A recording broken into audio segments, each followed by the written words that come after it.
জন্মাষ্টমীতে কি কি খাবেন, কি কি খাবেন না, কি কি করবেন, কি কি করবেন না, কি করলে ভগবান শ্রীকৃষ্ণ অত্যন্ত প্রসন্ন হবে।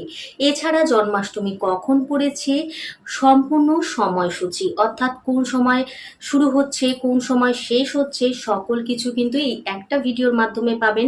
এবং ভগবান শ্রীকৃষ্ণের সবচেয়ে প্রিয় খাবার কি, শ্রীকৃষ্ণ সবচেয়ে বেশি কি পছন্দ করেন, শ্রীকৃষ্ণ আদৌ কিসে সন্তুষ্ট হন। এছাড়া জন্মাষ্টমীতে আমরা কি কি করব যাতে করে আমাদের ব্রত ভালোভাবে সম্পূর্ণ হয় এবং শ্রীকৃষ্ণের কৃপা আমরা পাই, কি কি করব না যেগুলো করলে শ্রীকৃষ্ণ ক্রুদ্ধ হন। ভিডিওটা দেখতে থাকুন। ভবিষ্যত্তর পুরাণে উল্লেখ রয়েছে, এই জন্মাষ্টমীর ব্রত যদি কেউ পালন করেন তাহলে সে সকল পাপ থেকে মুক্ত হতে পারেন এবং সর্বসিদ্ধি লাভ করেন। এই জন্মাষ্টমী ব্রত কোনো জাতি বর্ণ নির্বিশেষে নয়, সকল মানুষকেই পালন করতে হয়। তাই আমরা সর্বপ্রথম জানব 2025 সালের সম্পূর্ণ সময়সূচি জন্মাষ্টমীর। তো এবছর জন্মাষ্টমী পড়েছে 15ই আগস্ট শুক্রবার রাত্রি 11:49 থেকে 16ই আগস্ট শনিবার রাত্রি 9:34 পর্যন্ত। অর্থাৎ এইটি হচ্ছে ভারতের অষ্টমী তিথির যে সময়সূচি সেইটা। এবার পুরো বিশ্বজুড়ে কবে পালন করতে হবে জন্মাষ্টমী, পুরো বিশ্বজুড়ে কিন্তু আমরা সকলেই 16 তারিখ অর্থাৎ 16ই আগস্ট শনিবার পালন করব জন্মাষ্টমীর ব্রত। যারা প্রতি বছর জন্মাষ্টমী ব্রত পালন করেন তারা নিরোগ, শান্তি, সমৃদ্ধি, আনন্দ লাভ করেন। এছাড়া তাদের পূর্বপুরুষ অর্থাৎ পিতৃপুরুষ যারা রয়েছেন তারাও কিন্তু মুক্তি লাভ করেন। তারা আশীর্বাদ প্রদান করেন সেই ব্যক্তির ওপর যাতে তার জীবনে অনেক সুখ, শান্তি, সমৃদ্ধি প্রবেশ করে। এছাড়া ভগবান শ্রীকৃষ্ণের বিশেষ কৃপা লাভ করা যায় এই জন্মাষ্টমী ব্রতের কারণে। আর যারা এই জন্মাষ্টমীর ব্রত পালন করেন না, এত পবিত্র দিনে তারা অন্য রকমভাবে জীবনযাপন করে, তারা নিম্ন গতি লাভ করে থাকে। স্বয়ং ব্রহ্মা বলেছেন, যেই মনুষ্য এই জন্মাষ্টমীর দিন অন্ন, রুটি, যে কোনো রবি শস্য গ্রহণ করে সে শকুন, গাধার মাংস, কাক, মানুষ, বাজ পাখির মাংস আহারের সমান পাপ করে থাকে। অর্থাৎ সেটা ভক্ষণ করলে যেই পাপ মানুষ করে থাকে ঠিক তেমনই কিন্তু পাপের ফল পায় সে।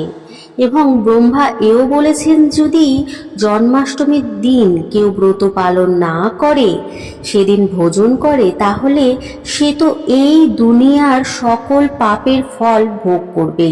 তার সঙ্গে তার পূর্বপুরুষ অর্থাৎ আগের প্রজন্ম যারা রয়েছে এবং পরের প্রজন্ম শত পুরুষের নরক গতি লাভ হয়।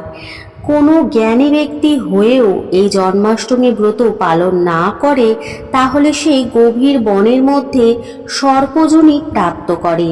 এছাড়া তার ইহলোক পরলোক কোথাও সুখ শান্তি লাভ হয় না এবং তাকে বিশেষ পাপ কর্মের ফল পালন করতে হয়। স্কন্ধ পুরাণ ও ভবিষ্যত্তর পুরাণে উল্লেখ রয়েছে, যারা প্রতি বছর ভক্তি ও শ্রদ্ধা সহকারে জন্মাষ্টমী ব্রত পালন করেন তাদের বিগত 7 জন্মের সকল পাপ থেকে মুক্ত হতে সক্ষম হয়। জীবনে সুখ, শান্তি, সমৃদ্ধি লাভের সঙ্গে মৃত্যুর পর সে ভগবানের ধামে যেতে সক্ষম হয়।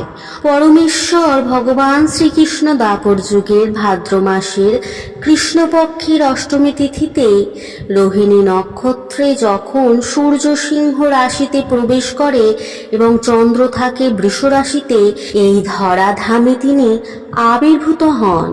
এই দিন আমরা সকলে ভগবান শ্রীকৃষ্ণের আবির্ভাব তিথি খুব আনন্দ সহকারে পালন করে থাকি।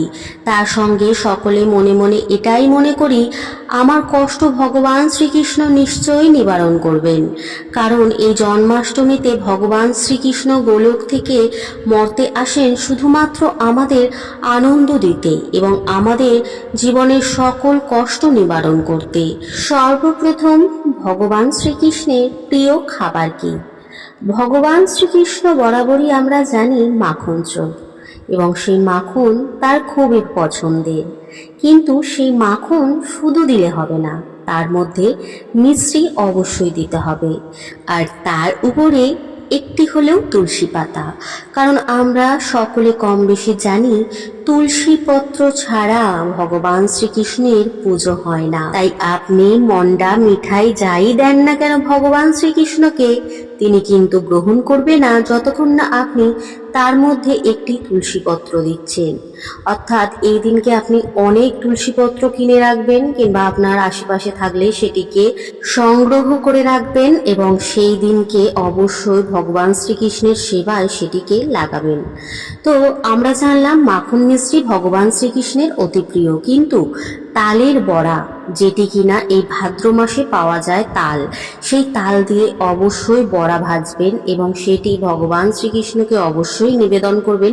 কারণ মা যশোদা কিন্তু শ্রীকৃষ্ণকে তালের বড়া খেতে দিতেন, কারণ শ্রীকৃষ্ণের তালের বড়া খুবই প্রিয় ছিল।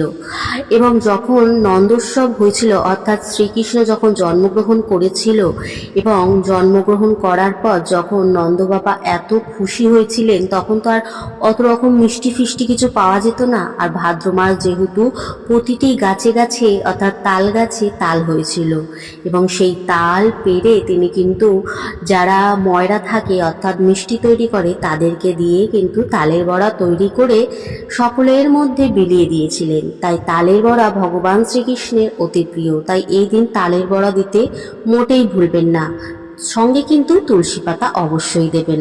এছাড়া নারিকেল নাড়ু দিতে পারেন। তার সঙ্গে আপনার সামর্থ্য অনুযায়ী আপনি যাই নিবেদন করবেন, সেটি একটি নকুনদানা হলেও যেটাই নিবেদন করেন না কেন, সেতেই ভগবান শ্রীকৃষ্ণ সন্তুষ্ট। কারণ ভগবান শ্রীকৃষ্ণ ভক্তের ভাব দেখে, নাকি তার ভোগ দেখে। তাই ভগবান শ্রীকৃষ্ণকে আপনি যদি সেদিন পুজো না দিয়েও শুধু মন থেকে ডাকেন এবং মন থেকেই তাকে মনে করবেন আমি এইটা দিচ্ছি এইটা দিচ্ছি, এরমভাবে সেবা করছি, তাতেই কিন্তু তিনি বুঝে যান যে আমার ভক্ত আমাকে কত ভালোবাসে। কারণ সকলের সামর্থ্য হয় না সকল কিছু নিবেদন করার জন্য। তো ভক্তের সেই ভাব যদি থাকে, ভগবান শ্রীকৃষ্ণ তাতেই সন্তুষ্ট হন।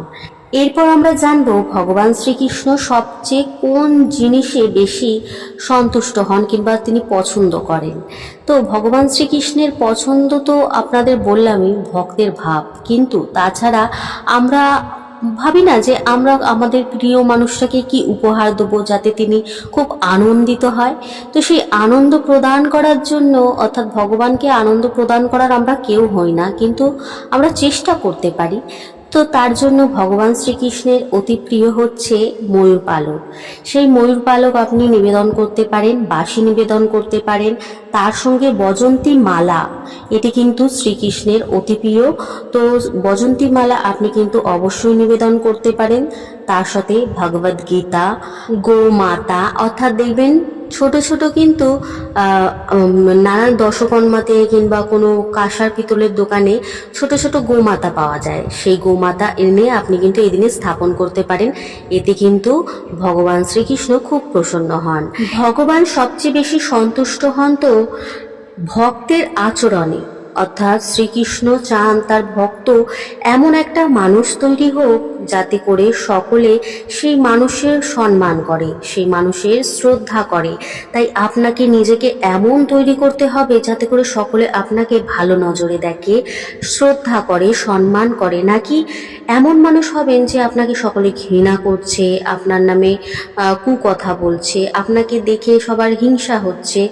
এমন কাজ বাদ দিয়ে আপনি কিন্তু ভালো ভালো কাজ যত করবেন ভগবান শ্রীকৃষ্ণ তত বেশি সন্তুষ্ট হবে। তাই ভালো আচরণ করতে গেলে অবশ্যই ধর্মকে নিয়ে চলুন, তাহলে সঠিক কর্ম অবশ্যই হবে। তাই ধর্মই হচ্ছে ভগবান শ্রীকৃষ্ণের সবচেয়ে প্রিয় এবং তিনি এতেই বেশি সন্তুষ্ট হন। এছাড়া হিংসা করা, লোভ করা, অহংকার করা কিন্তু ত্যাগ করতে হবে জীবন থেকে।